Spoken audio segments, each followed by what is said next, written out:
Il faut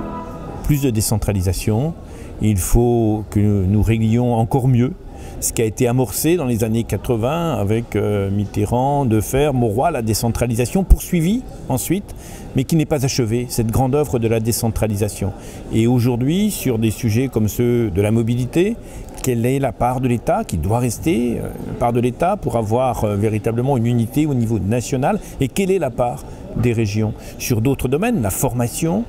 rôle des régions, sur des domaines qui sont des domaines importants aujourd'hui, les politiques de l'emploi en lien avec la formation, quelle est la part des régions? De tout ça, nous voulons discuter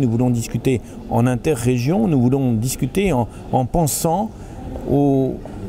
questions finalement que nous ont adressées tous ces derniers mois. Un certain nombre de personnes, elles étaient sur les ronds-points et elles disaient leur désarroi, elles disaient avoir la crainte du déménagement du territoire, elles disaient la crainte de ne plus avoir demain, dans la proximité nécessaire, les services publics, elles disaient la grande crainte de ne plus pouvoir accéder à des services de soins, etc. Quand il s'est agi de l'abandon de la responsabilité apprentissage par les régions, on s'en souvient bien. Aujourd'hui, nous attendons que dans des directions nouvelles, celles notamment des politiques de la formation et de l'emploi, celles de l'économie, nous puissions avoir une clarification des compétences pour avoir de l'efficacité. L'efficacité, ce n'est pas 36 structures, et notamment l'État en même temps que les régions en même temps que l'État. Nous voulons une clarification des compétences, nous voulons que dans certains domaines, on puisse expérimenter, parce que le monde est complexe, et c'est souvent en mettant les politiques,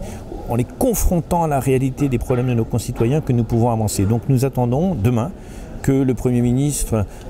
trace des perspectives pour une nouvelle étape de décentralisation annoncée par le président Macron, et nous attendons bien évidemment demain que soit bien pris en compte l'ampleur des besoins notamment financiers, pour répondre aux attentes à la fois des territoires et des habitants, mais je pense